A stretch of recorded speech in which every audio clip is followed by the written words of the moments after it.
Olá, boa noite para você. Patrões que têm empregados domésticos com carteira assinada levaram um susto ao preencher a guia para pagamento dos encargos trabalhistas. 2 boletos precisam ser emitidos separadamente, o do 13º e o do salário de dezembro. Muita gente ficou na dúvida quanto ao valor alto demais e chegou a pensar numa bitributação, já que os impostos sobre a primeira parcela do 13º já haviam sido pagos ainda em 2015. Segundo a Receita Federal, não há problemas na emissão das guias de novembro, dezembro e do 13º. De acordo com dados do Sistema E-Social, até às 3h30 da tarde desta quarta, mais de 1.064.000 guias referentes ao 13º já haviam sido emitidas. A orientação é para que o empregador confira se está fazendo a emissão na ordem correta. Primeiro ele preenche e encerra a folha do 13º. Só assim ele passa para a folha de dezembro. Se momentaneamente tiver tido algum problema, a orientação é continue a insistir, porque pelos dados que a gente tem nesse momento é que não está tendo problema no site. A principal dúvida dos empregadores é em relação ao que está sendo cobrado em cada uma das guias. Segundo a Receita Federal, no boleto de novembro, houve a cobrança do encargo relativo ao fundo de garantia da primeira parte do 13º salário. Já na guia separada, que se refere somente ao 13º, a cobrança apenas do INSS. O que vai constar nessa guia? Apenas a contribuição previdenciária incidente sobre o 13º. Ele vai ver discriminado lá a contribuição do empregado, que tem a mesma alíquota, 8%, e a contribuição do empregador de 8%. Na guia de dezembro, o empregador deve recolher, além de todos os encargos do mês em questão, o restante do FGTS sobre o 13º. Vai vir os encargos normais sobre a folha de dezembro, acrescentado do encargo do fundo de garantia relativo àquela parcela paga em dezembro. Aparentemente pode estar aparecendo duplicidade, mas não é, porque ele só vai estar carregando a mais na folha de dezembro, repetindo, apenas o encargo do fundo de garantia sobre o restante do 13º pago em dezembro. A viúva de um trabalhador que morreu soterrado pelos rejeitos da barragem de Fundão, em Mariana, está sem eira nem beira. Ela contou à nossa equipe que não está recebendo apoio da Samarco, nem da empresa terceirizada para a qual o marido trabalhava. A mulher mora em Ribeirão das Neves, na Grande BH, numa casa que o homem estava construindo. O último sonho seria realizado aqui. O marido de Aline queria concluir as obras do terraço e comemorar com a família, vendo os fogos na virada do ano. Estava empolgada, entusiasmada. A primeira coisa que ele fazia na sexta-feira era chegar do trabalho, trocar de roupa, tomar um café e subir. Foi Samuel quem construiu a própria casa. Conquista de um jovem que priorizou a gratidão ao longo da vida. Ele falava que a vida dele era boa e que ele era feliz com a vida que tinha, com o trabalho que tinha. Ele era uma pessoa tranquila. Samuel Vieira Albino tinha 34 anos. Ele trabalhava na empresa Geocontrole, terceirizada da Samarco. Era sondador e estava na barragem de Santarém quando a lama desceu destruindo tudo. O corpo dele só foi encontrado 15 dias depois da tragédia. Samuel deixou 3 filhos. Uma menina de 2 anos ele teve com a Aline. A mãe conta que a dor se intensifica quando a criança chama pelo pai, principalmente no fim das tardes de toda sexta-feira, quando ele chegava de Mariana. Ele buzinava, abria o portão, a Cecília corria, que ele sempre trazia um chocolate para ela. E isso não vai mais acontecer, acabou. Ninguém pode buzinar no portão, que ela fala que é ele que está chegando. A ausência deixa marcas não só no contexto da saudade, depois de um casamento de 6 anos. Aline disse que tem contado com a ajuda de parentes para arcar com as despesas. Ela reclama que nem a empresa para a qual Samuel trabalhava, nem a Samarco ofereceu ajuda. Também conta que não foi comunicada sobre o adiantamento da indenização no valor de R$100 mil, que a mineradora prometeu pagar até o fim deste mês para as famílias das pessoas que morreram. A Samarco não me ajudou em nada, não procurou, não deu uma assistência para nada, em nada. A Geocontrole muito menos, também não procurou, não ajudou, não apoiou. É como se o Samuel também não tivesse nunca trabalhado lá, sabe? Como se não fosse importante. A Samarco garantiu que vai entrar em contato com a Aline até no máximo 31 de janeiro. Até lá, ela vai receber R$100 mil de indenização antecipada. O mesmo vai acontecer com cada uma das famílias dos mortos e desaparecidos por causa do rompimento da barragem. Os contatos começaram ontem. Aqueles que perderam casas vão receber R$20 mil, sendo que metade desse valor será considerado como antecipação de indenização. Os reflexos da tragédia continuam provocando prejuízos para famílias de comunidades atingidas pelo rompimento da barragem. Um vídeo gravado pelo Pedro Afonso, de Barra Longa, mostra o momento exato em que o muro da casa da sogra dele desabou. Segundo o telespectador, o curso do rio Gualacho foi alterado com o acúmulo de rejeitos. O imóvel acabou invadido pela água e o muro não suportou a força do rio. Ainda de acordo com o Pedro, a casa, que ficou com várias trincas, teve que ser interditada. Está foragido um homem suspeito de matar a tiros uma adolescente de 17 anos. O crime foi em Oliveira, às margens da BR-494, e teria motivo passional. A mulher se desespera ao ver o corpo da filha caído ao chão. Maria Eduarda Laeci, de 17 anos, foi morta com 2 tiros na cabeça e no peito. O crime foi na BR-494, no bairro Triângulo, em Oliveira. Quando chegamos aqui no local, o Corpo de Bombeiros, já tinha uma equipe do Corpo de Bombeiros, onde estava tentando dar os primeiros socorros, porém nos informou que a vítima já havia vindo a óbito. A adolescente morava em Cláudia e saiu de casa por volta de meio-dia dessa segunda-feira. Ela e uma amiga foram para um sítio na zona rural de Oliveira, onde estava acontecendo uma festa. Patrícia suspeita que a filha tenha sido morta porque descobriu que o namorado tinha outro relacionamento. Ele chegou a falar com ela no telefone que não ia ficar assim não, da outra namorada dele ter terminado com ele.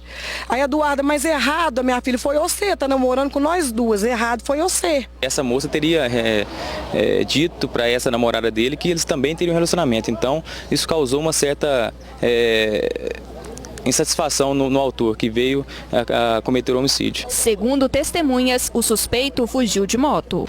Tenho certeza absoluta que foi ele. Por que ele ia na porta da minha casa segunda-feira, na faixa de 11 da noite, com mais 2 caras, para querer trazer ela aqui para Oliveira, e queria trazer ela sozinha, não queria trazer a colega dela.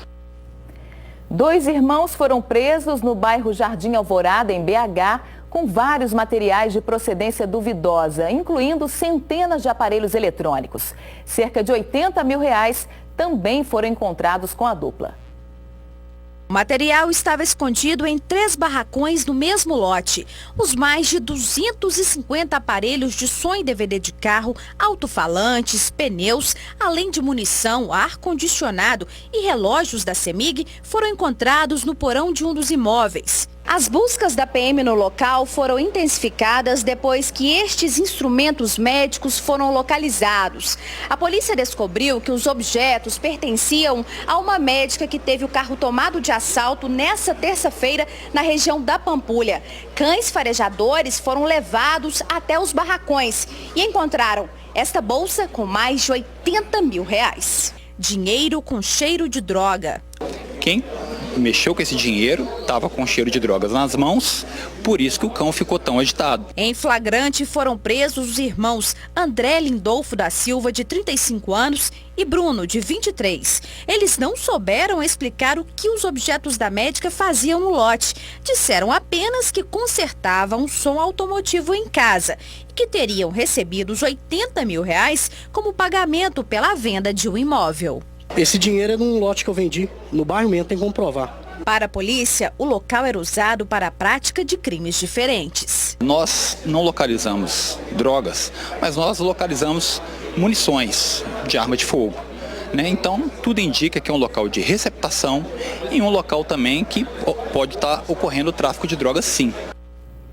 Uma loja de cosméticos em Caratinga foi assaltada. O ladrão entrou como um cliente normal, mas depois, dizendo estar armado, obrigou as vendedoras a entregarem tudo. As imagens do circuito interno da loja flagraram a ação do assaltante. O homem não exibe arma, mas simula estar com uma e faz ameaças.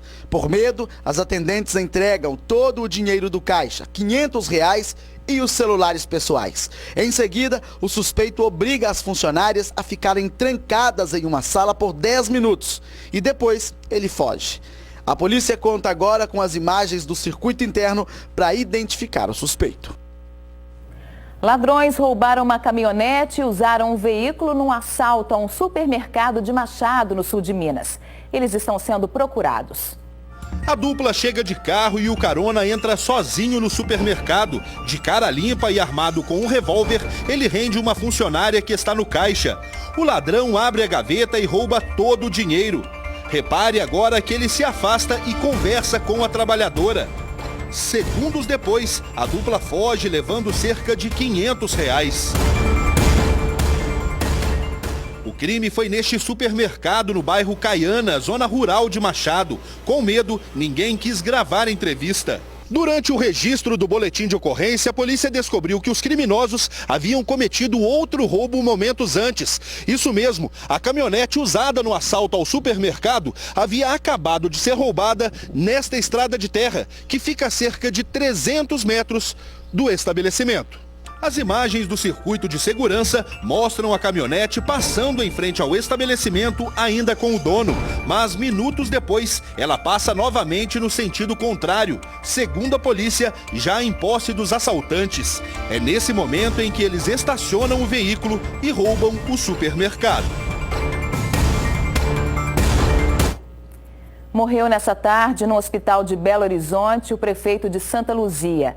Carlos Calisto teve um derrame e estava internado desde domingo. Boa noite, Ana. Boa noite a todos. A morte do prefeito de Santa Luzia, Carlos Calisto, foi confirmada pelo próprio hospital onde ele estava internado desde domingo, aqui no bairro Santo Agostinho. Segundo o boletim médico, ele morreu às 3h40 da tarde em consequência de um acidente vascular encefálico hemorrágico. Carlos Calisto desmaiou no domingo e foi levado para um hospital de Santa Luzia e depois transferido aqui para esta unidade, onde ele permaneceu no centro de tratamento intensivo. O político tinha 70 anos e estava no 3º mandato como prefeito de Santa Luzia. Em outubro do ano passado, Carlos Calisto e a empresa dele foram alvos de uma investigação da Polícia Civil que apurava desvio de dinheiro e favorecimento. Na época, ele se defendeu alegando que estava sofrendo uma perseguição política. O enterro de Carlos Calisto está programado para esta quinta-feira no cemitério Parque da Colina, em Belo Horizonte. Ana. Obrigada, Eloy. 13 novos radares de avanço de sinal começaram a operar hoje em Belo Horizonte. Veja onde eles foram instalados. 9 radares foram instalados em cruzamentos das avenidas dos Andradas com Silviano Brandão e Avenida do Contorno. Outros 4 ao longo da Antônio Carlos. Agora, Belo Horizonte conta com 151 detectores que multam o motorista que avançar o sinal vermelho. A infração é considerada gravíssima. A multa custa R$ 191,54. Segundo a BH Trans, os locais foram escolhidos por oferecerem risco de acidentes e pelo grande fluxo de pedestres. Faixas de pano alertam os motoristas em todos os trechos. O governo do estado lançou hoje um aplicativo para celular que reúne serviços ligados ao Detran, à CEMIG e à Copasa. Entenda como funciona. O aplicativo pode ser acessado pelo computador e por celulares que operam com sistemas Android e iOS. Basta baixar o MG App na loja virtual. Por enquanto, são oferecidos serviços da CEMIG, Copasa e Detran, como segunda via de contas, consultas sobre débitos e detalhamento de consumo. Também é possível localizar endereços, telefones úteis e se informar sobre horários de atendimento das principais unidades de serviço do Estado, como delegacias e escolas. Uma janela com o nome Fale Aqui foi aberta. Por meio dela, o usuário poderá tirar dúvidas, fazer críticas, reclamações e elogios. Nós vamos chegar a um ponto que você vai receber notificações do governo quando precisar renovar sua carteira, precisar renovar matrícula de filho em escola.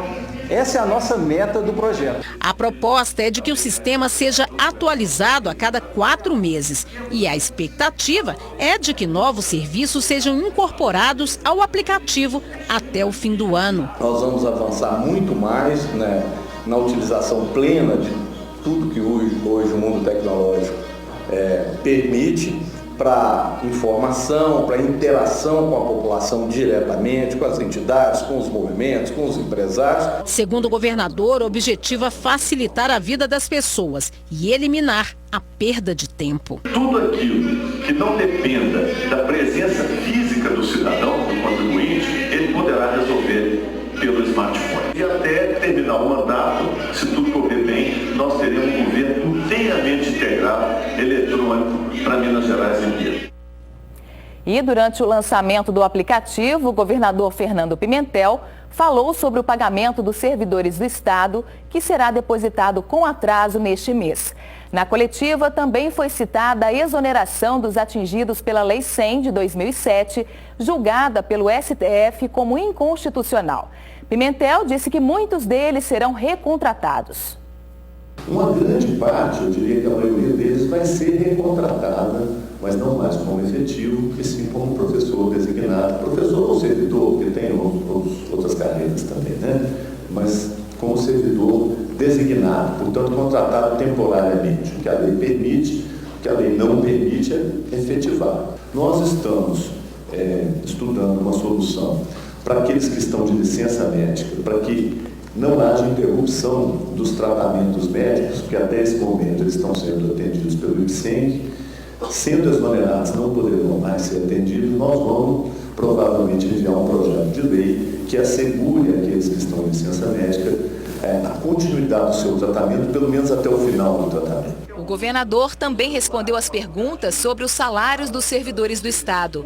Ele reconheceu a dificuldade de manter o pagamento no 5º dia útil do mês. Nós vamos pagar 2 dias úteis depois do prazo que seria normal, né? Então, em vez de ser dia 8, vai ser dia 13. São 2 dias úteis depois. Isso se deve ao fato de que nós não conseguimos ter o volume suficiente de recursos. Daqui para frente, nós estamos fazendo todos os esforços e ao longo da próxima semana, certamente, nós vamos chamar as associações e sindicatos de servidores para explicar para eles, para oferecer ao servidor público de Minas Gerais um cronograma de pagamento de salários que dê segurança ao servidor. Confira agora a previsão do tempo para amanhã em Minas.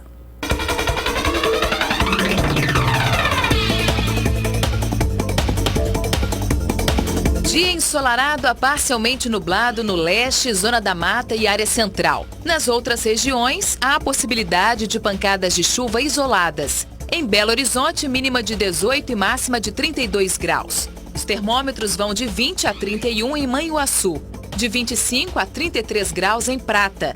Ficam entre 21 e 34 em Salinas. E em Itaiandu, mínima de 19 e máxima de 32 graus.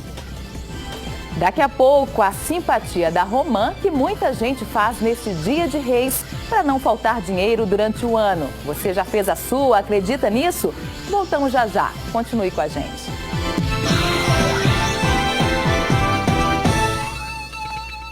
6 de janeiro, dia em que os Reis Magos visitaram Jesus e levaram presentes. Ouro, incenso e mirra. Muita gente aproveita a data para fazer a simpatia da Romã e pedir fartura por todo o ano. O problema é o preço do fruto, que está nas alturas. Mesmo assim, o pessoal dá um jeito agora para não faltar dinheiro no bolso nos meses que virão. Margarete veio cedo ao mercado garantir a prosperidade que acredita conseguir com a simpatia. Eu só quero que continue igual estava. Eu não quero demais, não. Mas piorar não pode não, porque o negócio tá feio. A gente vem no mercado, o dinheiro não tá valendo de nada. Há 10 anos, essa artista plástica leva na carteira as sementes que ganhou da mãe. É minha mãe que fazia para a família inteira. Aí ela morreu, mas eu tinha fé no que ela fazia, guardei esse e só uso ele mesmo. Eu acho que vai ajudar e pronto. As bancas de frutas ficaram cheias, todo mundo querendo levar uma romã para casa. mas o preço chateou o cliente. Esse ano, até para fazer simpatia, o brasileiro está pagando caro. A romã, importada da Califórnia, nos Estados Unidos, está sendo vendida aqui de 15 até 20 reais a unidade. Para o freguês levar para casa, só dividindo e vendendo os pedaços. É muito caro. Aí uma inteira ali é 15, então não compensa. Daqui tá um absurdo, né? Se você for olhar a crise, a gente não faz nada e simpatia menos ainda, né? Já comprei, cara, entendeu? E custei a comprar porque não tinha fornecedor. A oferta tá pouca, então o preço... Tem que ser esse preço mesmo. O comerciante está contando com a ajuda dos 3 reis magos, Baltazar, Belchior e Gaspar, para melhorar o movimento. Antes eu fazia na nota de R$1, né? Hoje já faço na nota de 2. Agora eu tô pensando em fazer na nota de 5, né? E se você aí de casa não sabe como fazer a simpatia, papel, caneta e atenção no seu Francisco. Você vai pegar 3 sementinhas, colocar na boca e engolir. Pega mais 3 e joga para trás. E as outras 3 para inteirar a nona, o que você faz? Pega ela, pega uma nota, dobra e guarda na carteira pro ano, para que ano que vem você volta a fazer a mesma coisa. Se não ajudar, também não atrapalha, né? Vamos tentar. E tem que falar o nome dos reis também, hein? Você pode me acompanhar no Twitter e no Instagram. Meus perfis aparecem aí na sua tela. Boa noite para você e até amanhã às 7h15. Tchau.